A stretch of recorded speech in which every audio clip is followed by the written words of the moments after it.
Assalamualaikum warahmatullahi wabarakatuh. Halo sahabat FIB, bersama saya Indah Puspitasari. Pada hari ini kita akan ngobrol santai dengan salah satu dosen yang dimiliki oleh Fakultas Ilmu Budaya. Ya, baiklah kita langsung saja sapa beliau. Ada Ibu Dr. Mimin Aminah Sujai MA. Beliau adalah dosen dari jurusan Bahasa dan Sastra Inggris, program studi D3 Bahasa Inggris. Assalamualaikum warahmatullahi wabarakatuh. Waalaikumsalam Mbak Indah. Apa kabarnya Bu Mimin hari ini? Alhamdulillah sehat Mbak. Iya, Mbak Indah sekali. Cantik tuh. Iya Bu, alhamdulillah. Bu Mimin juga dengan kerudung pinknya. Supaya kelihatan ceria Mbak, pakai baju pink, pakai kerudung pink. Kerudung pink. Baik Bu Mimin, kita hari ini akan ngobrol santai ya Bu Mimin. Ya, Bu Mimin kan memang dosen senior di Fakultas Ilmu Budaya dan sudah malang melintang nih Bu di dunia pengajaran, penelitian, pengabdian. Nah, barangkali Bu Mimin bisa sedikit bercerita Ibu tentang bagaimana riwayat pendidikan Bu Mimin dan juga riwayat pekerjaan. Makasih Mbak Indah ya sudah mengundang saya di sini. Kalau bicara tentang pendidikan, aku jadi malu kelihatan jadulnya.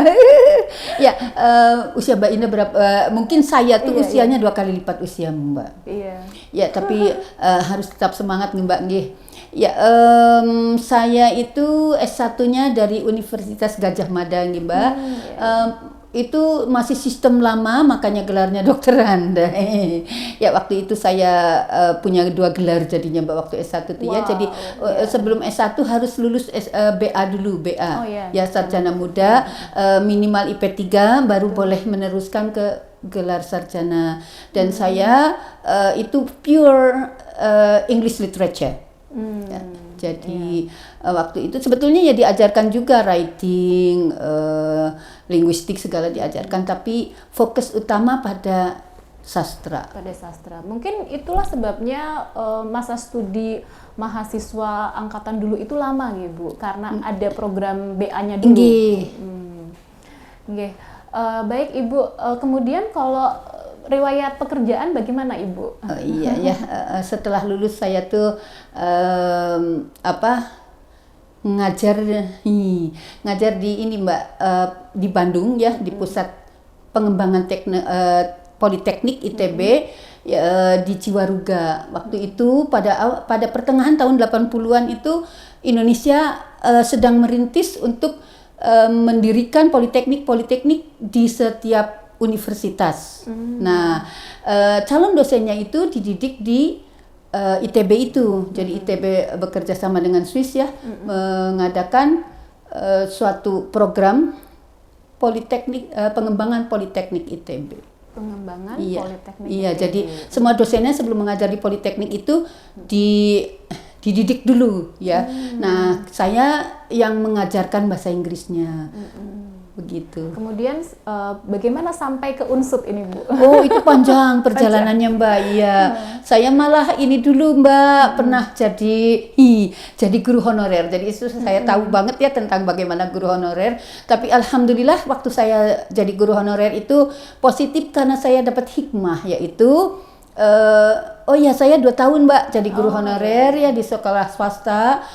Masya Allah ya, saya ditempa bagaimana menghadapi anak remaja ya, mahasiswa berbeda dengan anak sekolah murid SMA ya Mbak. Alhamdulillah saya 2 tahun mengajar di itu sekolah namanya tuh Widya Utama di Cirebon. Di Cirebon. Karena saya orang tua saya kan tinggalnya di Cirebon, jadi saya mencoba menjadi guru di Cirebon. Karena Bu Mimin ini adalah asli Cirebon ya Bu. Iya, sebetulnya sih yang orang yang dari kampung dari gunung pindah ke kota itu ya. Kemudian setelah jadi honorer di SMA, kemudian apakah ada kesempatan untuk melamar pekerjaan atau sebagai dosen di Unsud? Oh iya, waktu itu kan ya itu tadi hikmahnya ya Mbak. Jadi hikmahnya jadi guru honorer itu ketemu dengan lulusan-lulusan dari universitas lain. Salah satu di antaranya adalah lulusan dari biologi, Fakultas Biologi Universitas Jenderal Sudirman. dia melamar menjadi dosen di biologi.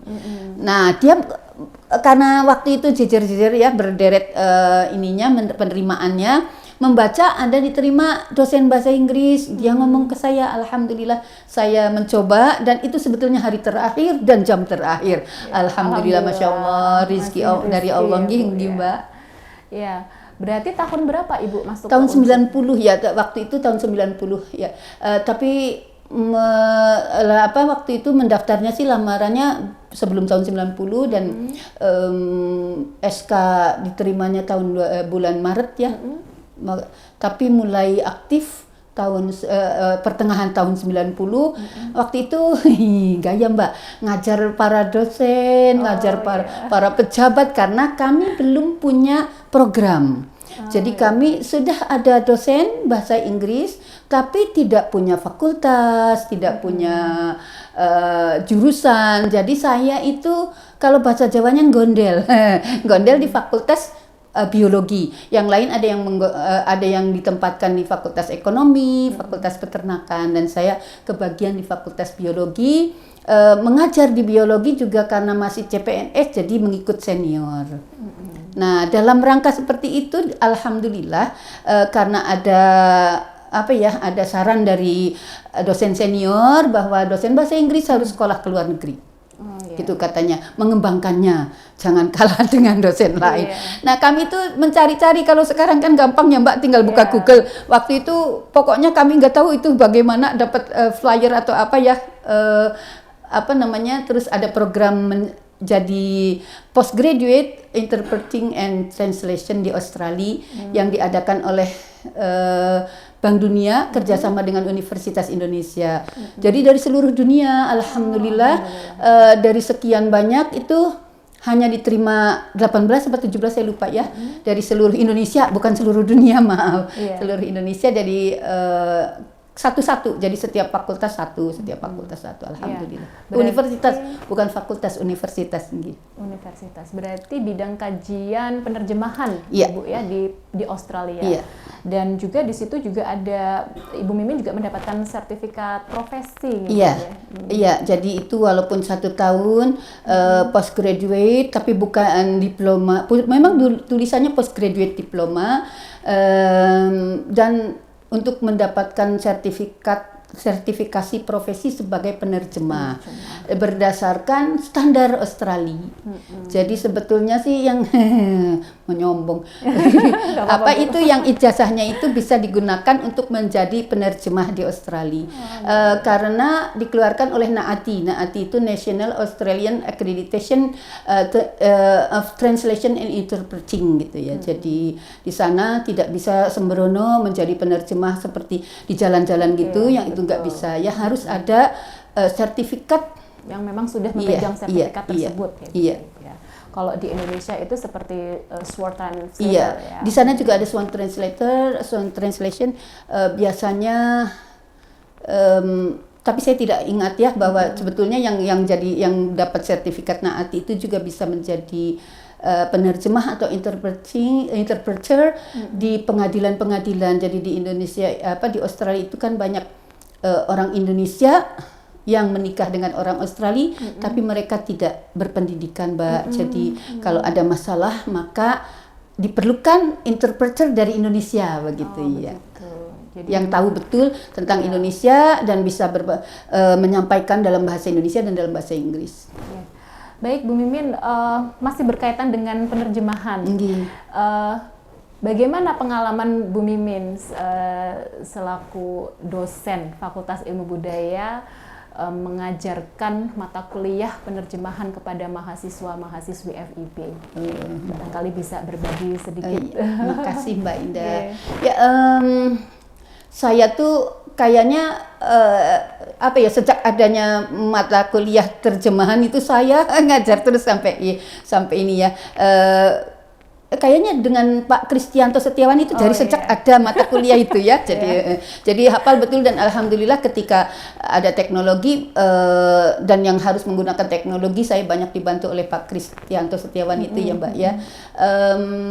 Menerjemahkan, mengajar terjemahan ketika belum ada kan waktu tahun 90-an sampai berapa kan teknologi belum begitu maju kan, belum ada aplikasi-aplikasi terjemahan gitu Mbak. Masih bisa diharapkan mahasiswa itu menerjemahkan dengan pemikiran sendiri, artinya dengan ilmu-ilmu yang diberikan oleh kami oleh dosen di kelas ya. Nah, yang repot adalah sekarang, karena sekarang banyak aplikasi penerjemahan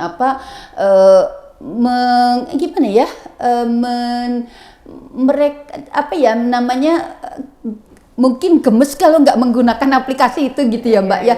Jadi bahkan ketika ujian kadang dorongan untuk menggunakan aplikasi karena begitu mudah diakses kan, begitu mudah di-download. Jadi ya insya Allah sih ada juga yang mengerjakan sendiri, karena saya tetap memotivasi bahwa when you want to be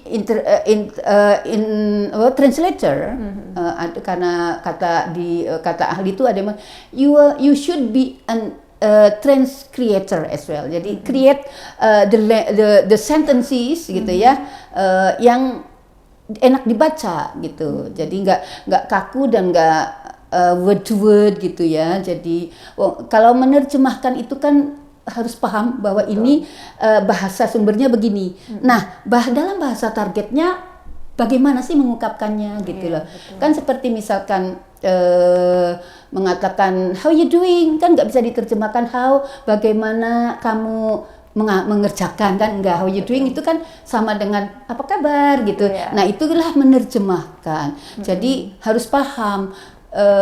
Itu yang selalu saya dorong kepada mahasiswa, bahwa kamu pahami dulu teksnya, lalu dalam bahasa targetnya apa gitu, bagaimana gitu.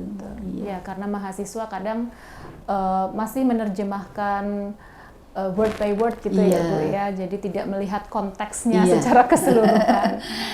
Itu ya saya bilang silahkan dibaca lagi, enak nggak bacanya, kamu kaku nggak gitu.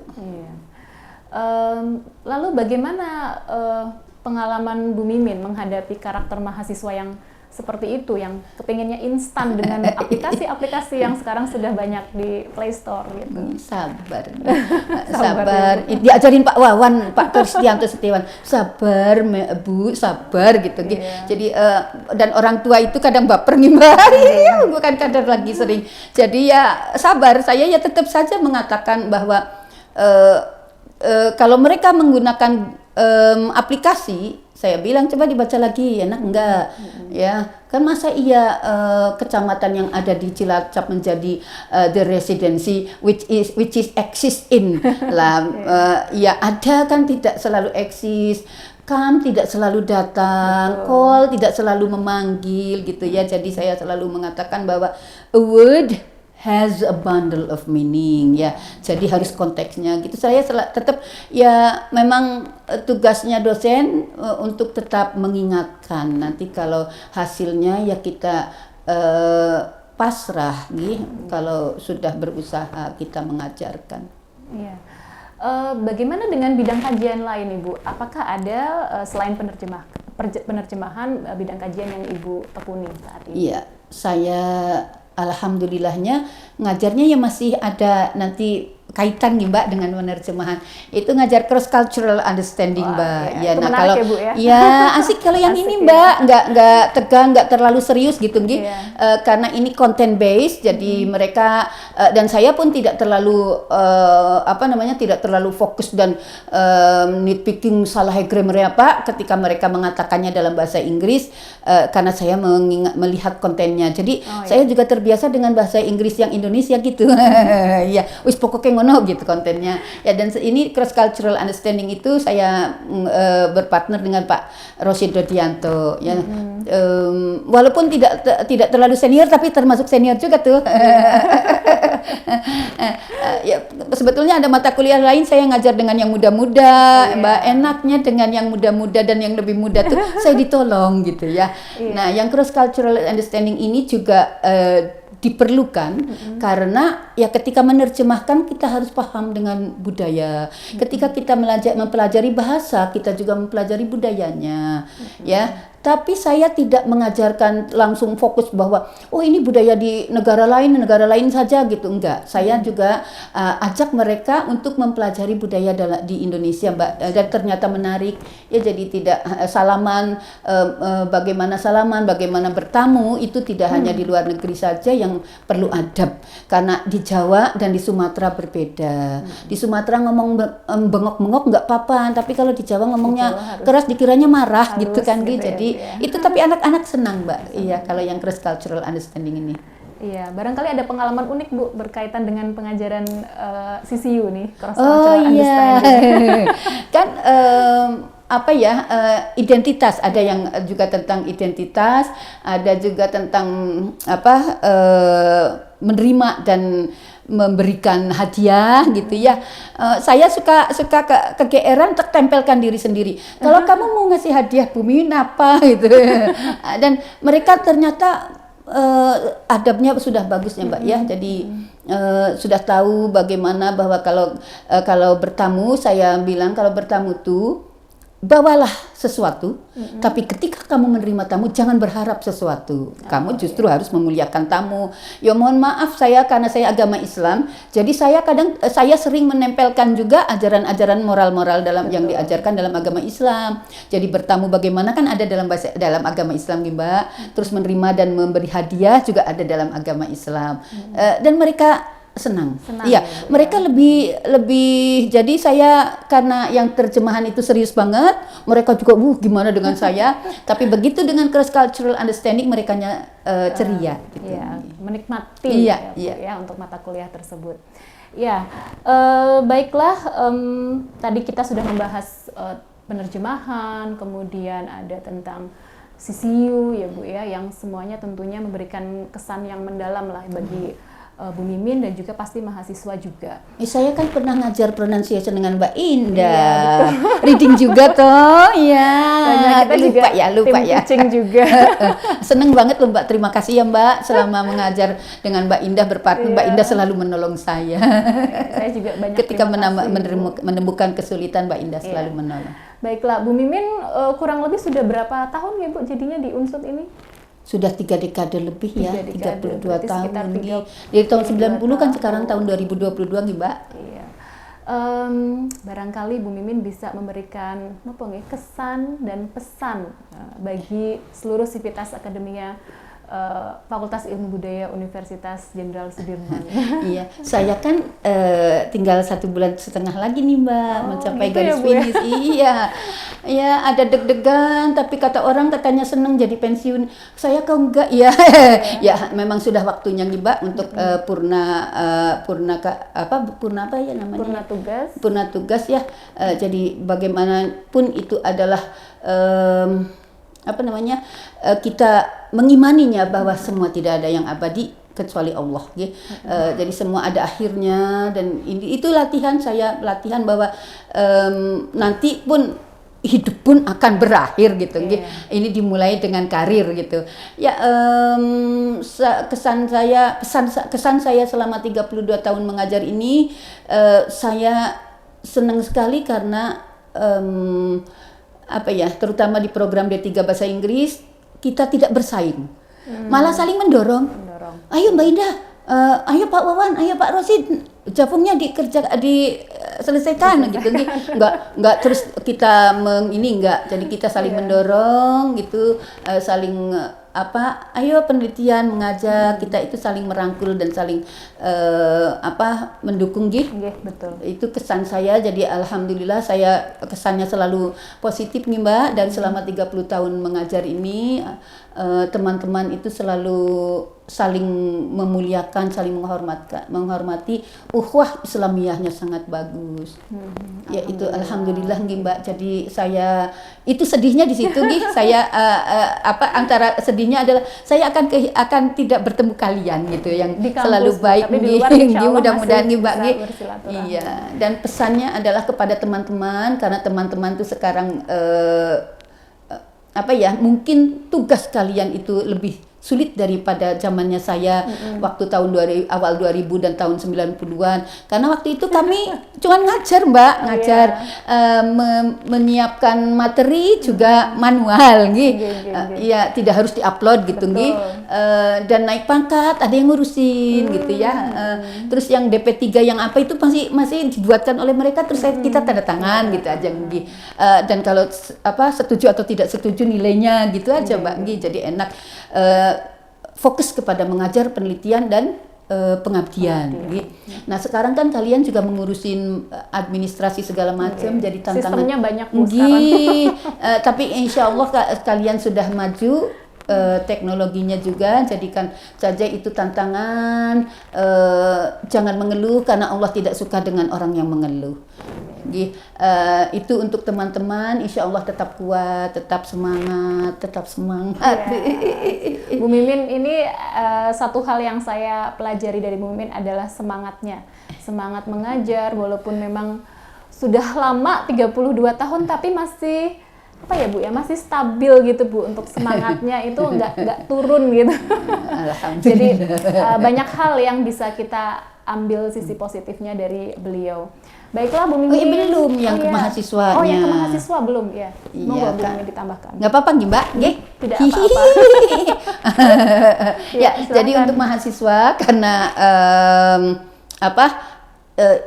ini sekalian dalam rangka Dies Natalis kan kata motonya adalah GOS internasional ya, unsur GOS internasional berarti internasionalisasi unsur.